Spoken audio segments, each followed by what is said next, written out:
Today's topic of conversation is my preview for the Australian Grand Prix 2018. It's finally here, F1 is back.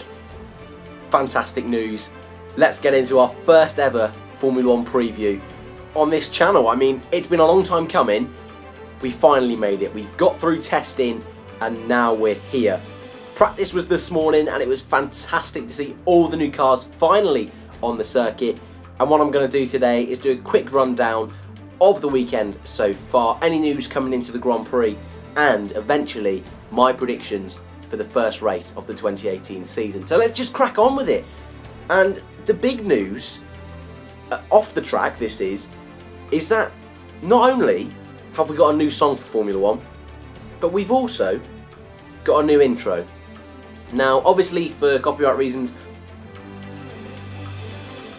I can't show the video. Yesterday's video was taken down for copyright, so I'm going to have to work around that one. So that's why there was no video yesterday. But I just thought I'd do a mini review of it. If you don't know, the first ever video on this channel was the review of the Formula 1 logo, the brand new one, that at the time I said I quite liked, and now I'm so used to it, if it went away I'd be gutted. Well, now Liberty Media, with the new graphics package they have released this weekend, they've also released, like I say, a new song and a new intro. And it's interesting, for sure. The song itself is very, very much taken out of a blockbuster film. It's, like Lewis Hamilton said, it's like Gladiators. Pirates of the Caribbean, that sort of thing. I don't hate it. I really don't. I know a lot of people are hating on a lot of the changes done by Liberty Media, but this one isn't the worst at all. I think it's a bit of fun. It's nothing on the chain, of course. The chain is the one that Channel 4 have used, BBC have used previously. It's been used since around the late 1970s. The classic F1 song, and it looks like that one's going to be going. I don't know if Channel 4 will be using that this season or they'll be using the new one, but fingers crossed they use the chain because that is still superior. But the actual intro itself, I prefer it over the Channel 4 and Sky intro. I think it's a really cool modern introduction. Like I say, the music, not the best, but the actual visuals, the actual graphics, I do quite like. You don't see much on-track action, but it's more of the drivers. So it's very similar to the 2008 introduction.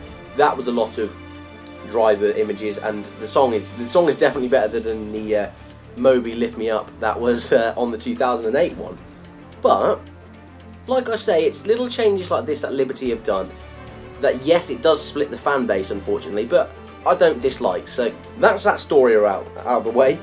On to the next one. That's the new graphics package. Again, I think it's going to take a lot of time to get used to. Another pretty much pointless change by Liberty Media. This wasn't needed, but it's to try and put their stamp on F1. This one, I'm not a huge fan of. I thought the old graphics package was really, really nice. But once again, this is just Liberty Media trying to move on with the times, and so we're just going to have to deal with it, and we'll leave that story there. Again, trying to crack through everything so we can get to practice and what you guys really want to hear about. The halo then. We're going to have to mention it. I'm not the biggest hater of the halo, especially on the off-board shots. Normal TV cameras, I think it looks okay, it's bearable, but on board, so when you're seeing the camera from just above the driver's head, what an awful picture that is. Really, really bad. Terrible. It just looks like you've got the bottom of a driver's helmet and they're just like sat in a bowl. You can just see a few edges of tyres. I do not think onboards will be used as much this season. The highlights for practice, they've used onboards and they've showcased how terrible they are. So that's a shame. A great opportunity for sponsors. Clearly saw the hype sponsor on Force India. But, like I say, the halo, Alonso already criticising the halo, nearly went into the back of one of the Force Indias. Okay, that might be an exaggeration for myself and Alonso, but he was saying that the halo distracts drivers from looking in their mirrors. Look, I don't think this is 100% correct, and we all know Alonso is the king of exaggeration, but it's something to consider, which might have been an oversight from the FIA, but let's be honest, it's probably more of Alonso over-exaggerating. In terms of development, Force India came to Melbourne with their upgraded car, but it still doesn't seem like they're near the top, like they're going to be fighting for 4th place, which, when I went back to my predictions video, is ironic that I got absolutely smashed into because I said Force India would go back. Very interesting. Anyways, other teams, most of the teams, in fact, bought upgrades to their cars, most notably Red Bull, Ferrari and McLaren, with big overhauls to their car, but most notably not bringing upgrades was Mercedes. They bought exactly the same car to Australia that they had in testing. A fantastic car in testing, and in the first practice of the season, finished the day with a 1-2. Great start for Mercedes, great start for Lewis Hamilton, who was on top for the first practice, 5/10 in front of his teammate. A cracking job there from both Mercedes drivers. Then was Max Verstappen, who was 7/10 of Hamilton. Kimi Raikkonen in 4th, beating out Sebastian Vettel in 5th. Ricciardo 6th. Romain Grosjean 7th. Alonso 8th for McLaren. 9th Carlos Sainz. And 10th Stoffel van Dorn. So, again, I said this in winter testing, and it's not as much here, but it's very difficult to look at pace just on practice sessions. But you can get a rough idea. And looking at today's practice session, there's definitely some changes that we didn't see in winter testing. McLaren most notably, Alonso 8th, Van Dorn 9th, is a pretty solid job. Everyone expected McLaren to be further up the grid, and then testing came around and everyone pushed them back down again. But there they are, 2 cars in the top 10. Only Red Bull, Ferrari and Mercedes are the other teams to have done that. So it's a good job from them. Haas, who looked to be the 4th quickest in testing, were the 4th quickest outfit in practice 1. Grosjean in 7th place. Great job there. Magnussen was a bit further down in 17th, although he only did 13 laps. At the bottom of the pile, unfortunately, was Sauber. Leclerc was at the very bottom, 4.8 seconds, in fact, off of Lewis Hamilton. Marcus Ericsson was only 3.9 seconds. So I will say as well, I don't have the data for what tyres these laps were done on. This is on the official Formula 1 page, and they have only produced the laps completed and the time. Some other notable figures in the list. Sergei Sorokin, P12 for Williams. That's not a bad job. 1 place behind Gasly in P11. Hülkenberg down in 13th wasn't great. But the lead Force India, 14th for Esteban Ocon. 2.5 seconds behind Lewis Hamilton. Like I say, Force India, not a great start to the season. So, we then move on to practice 2. And once again, it was Hamilton at the top of testing. Now, this time, however, it wasn't a Mercedes 1-2. Max Verstappen managed to get into 2nd place. Only 1/10 off Lewis Hamilton's time. So, Red Bull looking close to the Mercedes. Even Ferrari, Raikkonen in 4th, was only 2/10 away from Hamilton. Which, that's great. We can't deny it. This is fantastic. That looks like we're going to get a 3-way fight this season. So, Hamilton 1st, Verstappen 2nd, Bottas 3rd, Raikkonen 4th, Vettel 5th. In 6th, Romain Grosjean. So Haas really looking like they're going to be the 4th place team this season. Practice looking very strong. 7th, Ricciardo. 8th, Alonso again. So McLaren, even they are looking like they could be the 4th or 5th fastest. Renault, maybe they're going to be challenged for this 4th place. Who knows? Rounding out the top 10 was Magnussen in 9th, again in the Haas, and Van Dorn in 10th, again for McLaren. So it looks like I say, Haas and McLaren, they could be that 4th place fighting team, which, after testing, this is a fantastic job from McLaren. If you did not know, McLaren had an awful testing, especially in that 2nd week. Least laps completed, multiple failures, very disappointing from them. Once again, it would be the 2 Saubers at the back of the pack. 8/10 off 18th place Sergei Sorokin. Lance Stroll did a much better job this time in P14, only 1 place behind Hülkenberg. And the lead Force India on this occasion was Perez in P12. So it already looks like 2018 is going to be one of the best seasons of Formula 1 we've had for a very, very long time. And it looks like the best season we're going to have in the hybrid era. Something I want to quickly mention as well that has just popped into my head this second that I haven't mentioned yet is that for this weekend we will see the first ever race with 3 DRS sections. Now this is something that's been heavily criticised by fans online. Personally, I don't think this is a bad thing. It's not like they've put this in to slow down the cars. It's not like they've put it in to reduce overtaking. If anything, it will only increase it. And if we push our minds back 12 months, after the first race of 2017, I'm sure a lot of us were pretty gutted with the lack of overtakes in that race. You know, it wasn't the best. Vettel did win, which was fantastic, and we saw a great three-way fight between Hülkenberg, Ocon and Alonso, but apart from that, you're going to struggle to think of another overtake. You really are, because there wasn't any.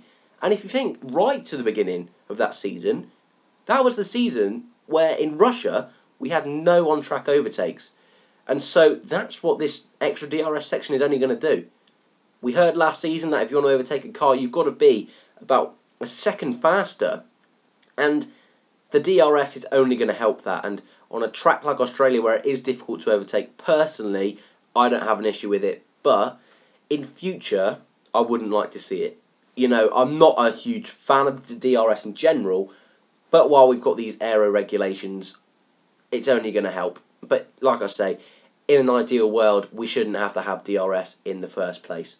Moving on then to my predictions, something that people have never ever been a fan of.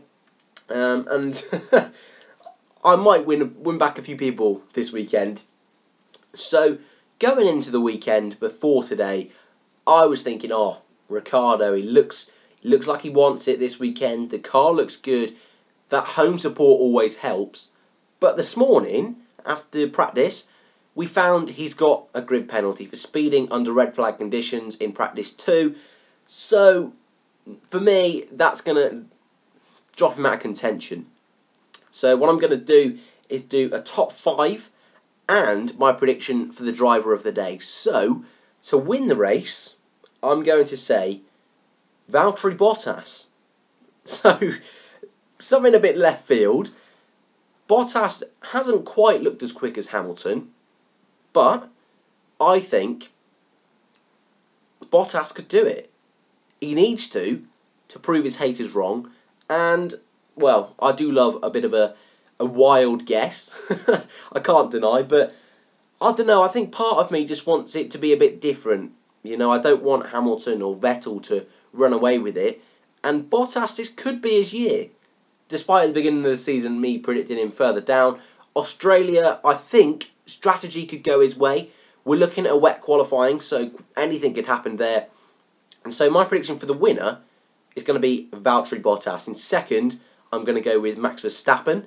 He's looked very quick in testing and in practice, so his overtaking ability, second to none, and I think he'll be right up there. And in third, I'm going to go with a very stressful day, not what he would have hoped for, third place for Lewis Hamilton.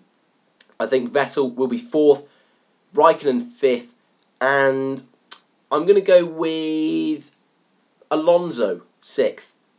That's what I'm going to go with. I said I was only going to do top 5. What am I doing? Well, I've got a sixth. I've gone for 6.